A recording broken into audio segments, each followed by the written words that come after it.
Hello and welcome my dear soul family. कैसे हैं आप सब। आशा करती हूँ सभी अपने घरों में खुश होंगे और अपनी अपनी फैमिलीज़ के साथ सुरक्षित होंगे। आज की रीडिंग होगी खास क्योंकि आज की रीडिंग में हम देखेंगे इस वक्त करेंटली आपके पार्टनर आपके बारे में क्या सोच रहे हैं, क्या चल रहा है उनकी लाइफ में। क्योंकि आप में से बहुत सारे लोग बिल्कुल भी टच में नहीं हैं, तो आप हमेशा जानना चाहते हैं कि मेरे पर्सन क्या कर रहे होंगे, क्या वो भी मेरे बारे में सोचते होंगे, क्या वो भी मुझे मिस करते होंगे जिस तरीके से आप उन्हें मिस करते हैं। जानेंगे इन सभी सवालों का जवाब। आइए शुरू करते हैं लेके एंजल्स कलाम। Thank you so much angels for your blessings. आइए सबसे पहले हम यहाँ पे करेंटली आपकी एनर्जीज देखना चाहेंगे, क्या फील हो रहा है आपको। ओके हमारे पास है हायरफेंट, द मून का कार्ड। बहुत ज़्यादा सफरिंग हो चुकी है, बहुत टाइम तक हो चुकी है। Thank you so much. Oh my God हमारे पास है डेविल का कार्ड, हमारे पास है किंग ऑफ सोर्ड्स। ऐसा लगता है कि आप बहुत सारी चीज़ें जानते हैं लेकिन दिल में दबाए हुए हैं, किसी से ज़्यादा डिस्कस नहीं करते क्योंकि आपको भी पता है कि आपकी बात कोई नहीं समझेगा। Thank you so much. Oh my god okay thank you. Angels हमें गाइडेंस दें। Thank you so much. देखिए यह है आपकी करंट फीलिंग्स, ये चल रहा है आपकी लाइफ में। मैं बताने की कोशिश करती हूँ। मैं देख रही हूँ आप में से बहुत सारे लोग ऐसे हैं जो कहीं ना कहीं सच्चाई की तलाश में हैं या फिर सच्चाई ऑलरेडी जानते हैं। आपके नज़रिए से मैं देख के बताऊं तो आप अपनी लाइफ में सब कुछ पा चुके हैं। आप अपनी लाइफ में खुश हैं, आपके पास फैमिली है, आपके पास दोस्त है और आपकी जो लाइफ है वो गाड़ी पे चल भी रही है। मतलब गाड़ी जो है वो पटरी पे चल रही है अच्छी खासी। लेकिन एक चीज़ की यहाँ पे कमी है, वो है आपकी लव लाइफ में कुछ ऐसी गड़बड़ी हो रखी है जिसकी वजह से आप मुझे बिल्कुल भी खुश नहीं नज़र आ रहे। हायरफेंट का कार्ड यहाँ पे आया है जिससे ये पता चलता है, हो सकता है कि आपकी लाइफ में कोई ऐसे दोस्त हों या रिश्तेदार हो या कोई भी एक ऐसे पर्सन हो जिससे आप अपनी लाइफ की सारी बातें डिस्कस करते हैं और उनसे समय समय पे एडवाइस भी लेते हैं। और बहुत बार ऐसा होता है कि उनकी एडवाइस आपके लिए बहुत अच्छी तरीके से काम करती है। ये जो आपके क्लोज़ फ्रेंड है वो आपके सारे राज जानते हैं, वो आपकी दिल की फीलिंग्स को समझते हैं, आपके पर्सन के बारे में जानते हैं और आप इनसे जब भी बात करते हैं तो आपको बहुत ज़्यादा हल्का महसूस होता है, आपका दिल जो है बहुत हल्का हो जाता है। तो इनसे बात करने के बाद आपको ऐसा फील होता है चलो जो बोझ था ना सिर पे से वो उतर गया, तो आप थोड़ा सा लाइट फील करते हुए मुझे नज़र आ रहे हैं। इस सिचुएशन में हुआ क्या है, देखिए आप बहुत अच्छी तरीके से जानते हैं और मैं भी ये बताना चाहूँगी कि आपकी लाइफ में, आपके पार्टनर की लाइफ में जो थर्ड पार्टी थी, थर्ड पार्टी कोई भी हो सकती है, घर के लोग, खुद की फीलिंग्स या खुद का ही ईगो, नेगेटिविटी या कोई एक ऐसा इंसान जो उनको भड़काते हों, ऐसा तो हुआ है। देखिए यहाँ पे ना कुछ भी जेन्युइन नहीं लग रहा है। आप दोनों की कनेक्शन को किसी को तो मतलब किसी की बुरी नज़र तो लगी है, तभी ऐसा हुआ है। डेविल की एंट्री भी तभी होती है जब आपका कनेक्शन खुद ब खुद वीक हो रहा हो, जब आप दोनों की बात ना हो रही हो और दूरियां जब बढ़ गई हो, उस टाइम पे डेविल जो है एंट्री लेते हैं किसी भी रिलेशनशिप में। और वो तभी वार करते हैं जब आपका रिलेशनशिप सबसे कमज़ोर होता है। तो ये बात आप बखूबी जानते हैं कि जब आपके रिलेशनशिप में बात नहीं हो रही थी, अनबन हो रही थी, अंडरस्टैंडिंग बिल्कुल भी नहीं थी, कम्युनिकेशन गैप आ गया था, आपके पर्सन आपको बात बात पे मिसअंडरस्टैंड करते थे, आपकी बात नहीं समझते थे, झगड़े लड़ाइयाँ इतनी ज़्यादा बढ़ गई थी। और सबसे बड़ी बात, जिस चीज़ से आपको सबसे ज़्यादा नफरत है वो है झूठ। झूठ बहुत बोलने लग गए थे आपके पर्सन, आपसे बातें छुपाने लग गए थे। और उसी टाइम ये जो पर्सन है उन्होंने वार किया है, उन्होंने देखा कि यही सही मौका है किसी भी चीज़ पे वार करने का। देखिए अगर आप ध्यान से देखेंगे ये कार्ड्स बहुत सिमिलर हैं जो हमें ये बताते हैं कि आपके पर्सन जो है ना वो किसी के इन्फ्लुएंस में थे। ऐसा नहीं है कि खुद ब खुद उन्होंने ऐसा फ़ैसला ले लिया, नहीं जी नहीं, ऐसा तो होते हुए मुझे नहीं नज़र आ रहा। एक चीज़ और मैं यहाँ पे बताना चाहूँगी कि जो आपके पर्सन है ना लास्ट मोमेंट पे उनकी लाइफ में, उनके दिल में आपके लिए प्यार तो बहुत था, इमोशंस भी बहुत थे, ऐसा नहीं है। लेकिन क्या हुआ ना, धीरे धीरे टाइम के साथ जब वो फेड होने लगा, क्योंकि आप दोनों के बीच में बातचीत कम हो गई थी, तो एक तरीके से देखिए वो ना, आप दोनों ही एक दूसरे के खिलाफ तलवार लेके विद्रोह करने के लिए खड़े हो गए थे। और ज़्यादातर मुझे लग रहा है उनकी तरफ से, वो कोई भी बात आपकी सुनना नहीं चाहते थे, हर बात काट देना चाहते थे। मैसेजेस का रिप्लाई ना करना, इतने घंटों घंटों बाद रिप्लाई करना जब तक वो मामला ठंडा भी हो चुका है, या फिर कई बार तो ऐसा हुआ है कि आपने कॉल की बट कॉल बैक आई नहीं, ऐसी सिचुएशन मुझे नज़र आ रही है।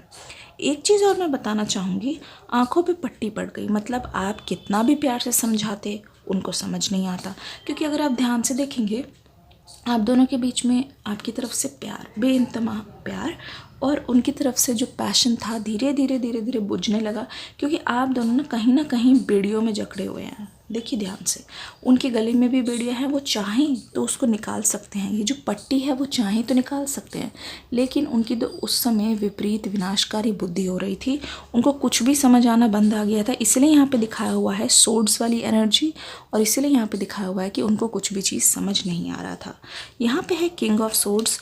आप हो सकता है कि उनकी फैमिली मेम्बर्स को बहुत अच्छी तरीके से जानते हों, मतलब कि हो सकता है आप उनके फादर को या फिर उनके घर में किसी ऐसे मेल को जानते हो जिन्होंने ऑर्डर दिया है, और वो उन्हीं के ऑर्डर पे ये तलवारें क्रॉस लेके खड़े हुए हैं। हो सकता है उनके फादर हो जो नहीं चाहते हों ये रिश्ता चले, जो नहीं चाहते हों आप दोनों एक साथ रहें, तो उन्हीं के कहने पे, उन्हीं के बोलने पे इन्होंने, आपके पर्सन ने ना चाहते हुए भी ये तलवार उठाई है, मतलब कि ना चाहते हुए भी ये सारा कुछ किया है, आपको छोड़ा है, आप दोनों के रिलेशनशिप में खुद बैकआउट करके गए हैं। एक चीज़ और मैं बोलना चाहूँगी, यहाँ पर द मून का कार्ड आया है। देखिए, आपकी लाइफ में कितनी भी नई बिगनिंग हो, आपकी लाइफ में कुछ भी हो, मुझे ऐसा हमेशा लगता रहता है कि आप हमेशा उदास से होते हैं।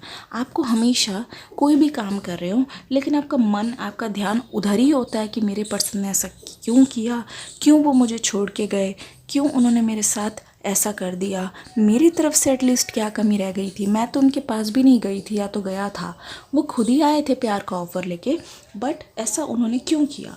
और आप में से सबसे ज़्यादा पेनफुल लोगों का दर्द ये है कि अगर उनकी शादी हो गई है, वो देख देख के आपसे जिया नहीं जाता, ऐसा लगता है यार अब मैं क्या करूं, अब ये चीज़ कभी मेरे पास नहीं आ सकती। तो ये चीज़ आपको और ज़्यादा परेशान करती है और ज़्यादा डराती है। आपकी करंट फीलिंग्स ये कहती है कि ये जो पास्ट के पर्सन है ना, ऐसा लगता है कि आपको इनका बहुत ज़्यादा इंतज़ार है। अगर आप उन्हें अपनाना नहीं चाहते, बट आप ये चाहते हैं एक बार वो माफ़ी मांगने आए। ये देखिए, पास्ट से पर्सन आ रहे हैं ऑफ़र लेके, और वो आप चाहते हैं, और ये आपने खुद मैनिफेस्ट किया है कहीं ना कहीं। तो ये बहुत स्ट्रांगली मुझे दिख रहा है कि पास्ट वाले पर्सन आपके पास आते हुए नज़र आ रहे हैं। एक चीज़ और हो सकता है, आपको उनके सपने बहुत आ रहे हो कि वो आपको कुछ कुछ कह रहे हैं या आप उनको कुछ कुछ कह रहे हैं, और सडनली आपकी नींद खुल गई। एक चीज़ और, अगर आप उनका सपना देख रहे हैं, इसका मतलब साफ है कि आप भी उनके सपने में आ ही रहे हैं। अगर आपको वो ड्रीम वाली रीडिंग देखनी है, वो क्या सोचते हैं आपके बारे में सपने में, और उनको आपके बारे में क्या सपना आ रहा है, तुरंत जाके डिस्क्रिप्शन बॉक्स में जो लिंक है प्लीज़ उसे जाके देखिए। स्पेशल ड्रीम नाइट रीडिंग है वो, और देख के ज़रूर फीडबैक दीजिएगा, भूलिएगा मत। आपके ड्रीम्स में वो आते हैं, और उनके ड्रीम्स में आप आगे क्या करते हैं, क्या सोचते हैं आपके बारे में, ठीक है। अब देख लेते हैं आपके पर्सन की करंट फीलिंग्स, वो क्या सोच रहे हैं। अपने पार्टनर का नाम लेते रहिए, अपने पार्टनर का नाम लेते रहिए, क्या सोच रहे हैं उनके पार्टनर। ओके, पहला कार्ड आ गया है यहाँ पे 2 ऑफ सोर्ड्स, फिर उसके बाद हमारे पास oh my god 3 of swords. किस बात को लेके खफा हैं वो, आज पता लगाने की कोशिश करते हैं।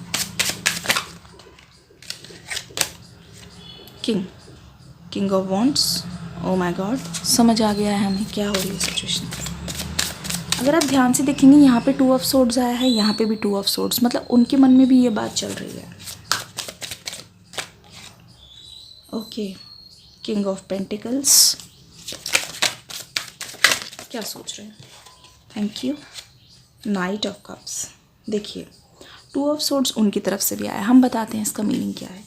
इसका मीनिंग ये है कि आपके पार्टनर भी वही सोच रहे हैं जो आप सोच रहे हैं कहीं ना कहीं। मैंने बोला था ना, एक दूसरे को मिरर करते हुए मुझे नज़र आ रहे हैं। 2 ऑफ सोर्ड्स का कार्ड आया है, इसका मतलब ये है आपके पार्टनर भी ये सोच रहे हैं कि जब हम दोनों रिलेशनशिप में थे आप समझते नहीं थे उनकी बात, आपको लगता है कि आप नहीं समझते थे, उनको भी यही लगता है कि वो आपकी बात नहीं समझते थे। मतलब ऐसे ही चल रहा है, जो आप सोच रहे हैं कहीं ना कहीं वो सोच रहे हैं। इसलिए जब आपके ड्रीम में आ रहे हैं, देखिए यहाँ पे किंग के कार्ड आ गए हैं, इसका मतलब ये है कि उनको भी ऐसा लगता है कि आपके लाइफ में अभी कोई और इन्वॉल्व है। जी हाँ। और देखिए कप्स का कार्ड, नाइट ऑफ कप्स, ये चाहते हैं आपकी और ऑफर लेके आने का, ये चाहते हैं सिचुएशन को सही करने का, लेकिन कहीं ना कहीं उनके मन में जो ये डर है ना वो बहुत ज़्यादा डोमिनेंट हो रहा है। उनके मन में ये है कि कहीं ऐसा ना हो कि मैं जाऊं और आपकी लाइफ में कोई और हो। उनके मन में सबसे ज़्यादा अभी करेंटली बात मैं रीड कर पा रही हूँ। एक चीज़ और, जैसे हो सकता है ये फाइनेंशियली ना, जब आप दोनों साथ में थे ये स्ट्रांग नहीं थे इतने, ये कोशिश करते थे पैसे कमाने की, ये बस सोचते थे कि मेरे पास भी ऐसी रिच लाइफ होनी चाहिए या मेरे पास भी ये चीज़ें होनी चाहिए ताकि मैं आपको गिफ्ट कर सकूं या ऐसी कोई चीज़ें। तो मैं देख रही हूँ उनके मन में ये भी डर है कि अगर आपके पास कोई है, आपके लाइफ में कोई पार्टनर है और आप अपने पार्टनर को मिसअंडरस्टैंड करते हो, मतलब पुराने पार्टनर जिनके बारे में हम रीडिंग कर रहे हैं, और जो नए पार्टनर है हो सकता है कि वो उनसे ज़्यादा रिच हो, ये भी उनको लगता है। तो आप उनको छोड़ के अपने पुराने पार्टनर के पास क्यों जाओगे? आपके पार्टनर ये सोचते हैं, ठीक है, आपके ओल्ड पार्टनर ये सोचते हैं कि जो न्यू पार्टनर है वो आपसे हो सकता है कि ज़्यादा रिच हो या आपको सब कुछ दे रहे हो, तो आप उनको छोड़ के मेरे पास क्यों आओगे? लेकिन आपके पार्टनर आपको भूले नहीं हैं, लेकिन आपके पार्टनर चाहते हैं आपको अपना बनाना, ये चीज़ तो तय है, इसमें कोई दो राहें नहीं है। लेकिन ये जो डर है ना उनका, उनको आगे नहीं आना जा रहा। यहाँ पे है 3 ऑफ सोर्ड्स, साफ पता चल रहा है उनके दिमाग में ना किसी टाइप की कुछ कॉन्फ्लिक्ट्स हो रही है। जब भी आगे आने की सोचते हैं उनके मन में जो पुरानी चीज़ें हैं ना वो इतनी ज़्यादा घाव ताज़े हो जाते हैं, इस वजह से ये पर्सन ना ओवर थिंक बहुत ज़्यादा करते हैं। कोई चीज़ पॉजिटिव कदम लेने जाते हैं उससे 10 गुना ज़्यादा ये नेगेटिव सोचते हैं और उस सिचुएशन को इतनी ज़्यादा ओवर थिंक। एक चीज़ और, इस पर्सन को ना अपनी गलती मानने में बहुत दिक्कत है। मतलब इनको ऐसा लगता है कि अगर ये अपनी गलती मान लेंगे तो ये बहुत ज़्यादा छोटे हो जाएंगे। इनको ऐसा लगता है, हर बार ऐसा लगता है, दिल अंदर से रोता रहता है, दिल कुछ और चाहता है, लेकिन ये किसी को दिखाना पसंद नहीं करते, ना जाने क्यों, क्योंकि इनको ऐसा लगता है कि अगर वो दिखा देंगे तो वो कमज़ोर हो जाएंगे। ये कैसी बात हुई? आपके पर्सन अपने इमोशंस को बहुत ज़्यादा छुपाते हुए मुझे नज़र आ रहे हैं। एटलीस्ट आप किसी दोस्त से या किसी से डिस्कस तो करते हैं, लेकिन ये बंदे जो हैं ये किसी को भी नहीं बताते, अंदर ही अंदर घुटते रहते हैं, लेकिन किसी से हेल्प नहीं लेना चाहते। इस समय इनके मन में यही सब चल रहा है। उनको ऐसा लग रहा है हो सकता है आप किसी और को डेट कर रहे हो, उनको ऐसा लग रहा है कि वो अगर आपके पास आए तो आप उनको समझेंगे नहीं, लेकिन एट द सेम टाइम ये आपको इतना ज़्यादा मिस करते हैं कि रातों को उठ उठ के वो रोते हैं। सडनली नींद खुल जाती है तो आपका स्टेटस चेक करते हैं कि आप ऑनलाइन हैं कि नहीं, आपके पिक्चर्स, आपको स्टॉक ज़रूर करते हैं, या बहुत ज़्यादा स्टॉक करते हैं जानने के लिए कि आपकी लाइफ में क्या चल रहा है। इसीलिए उन्होंने उधर ही किसी को देख लिया होगा, तो वो सोच रहे हैं कि क्या पता ये दोस्त है या आपका नया पार्टनर है, इस बारे में वो श्योर नहीं है, लेकिन किसी से पूछते हुए नज़र आते हैं, आपके बारे में इन्फॉर्मेशन गैदर करते हुए इस वक्त मुझे नज़र आ रहे हैं। आई होप जो वीडियो में रेजोनेट किया होगा आप उसको कमेंट सेक्शन में ज़रूर बताएंगे, वीडियो को लाइक करके जाएंगे। एक बहुत प्यारी सी सरप्राइज़ रीडिंग लेके आने वाली हूँ शाम को, तब तक के लिए जल्दी से डिस्क्रिप्शन बॉक्स में जाके वो वीडियो देख लीजिए ड्रीम्स वाली। मिलती हूँ नेक्स्ट वीडियो में, तब तक के लिए God bless you and love you all.